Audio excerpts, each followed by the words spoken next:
Welcome everyone. The first way to AirDrop, this is the old way and there's a new way, so keep on watching. The old way is you're going to locate the content you want to AirDrop. So for example, if I go to the photos and I want to AirDrop this photo right here, whether it's a photo, file, link, any content which has this share icon, you can AirDrop. So we're just going to tap on the share icon. There may be share text as well that you can tap on, and you should see a menu like this. We are now going to tap on the AirDrop button right here, and you just want to locate the device you would like to AirDrop to. If you don't see the device, the other device you want to AirDrop to has to have AirDrop on, and to turn on AirDrop on the other device, you're going to slide up from the bottom if you have a home button. If you don't have a home button, you're going to slide down from the far right hand side of the screen, and you can see we're in the control center.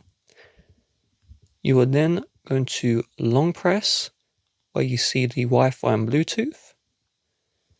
You're then going to tap on AirDrop, and you're going to set this to either everyone or everyone for 10 minutes if you have the newer software. So I just unlock the device here.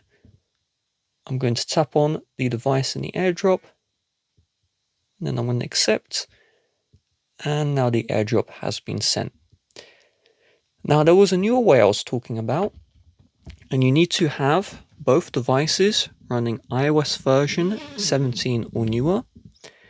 And if they are on the iOS version 17 or newer, when you are on this AirDrop or copy screen, if you bump the top of both iPhones, the one you want to send from and send to together, and I'll show you how that looks.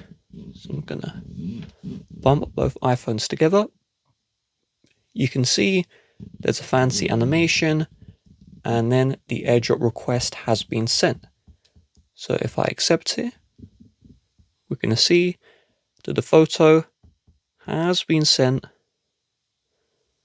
with an animation playing. Oh, and let's see here. Photo was sent. It glitched out a little bit there, but it did actually send.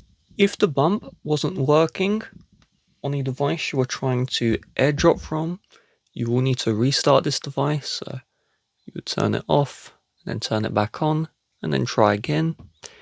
And on the device you want to receive these AirDrop bumps, you don't actually need AirDrop to be turned on. Someone just bumps your device and it will work, no problem. With that being said, if you'd like to help support the channel, please do check the description. Bye bye.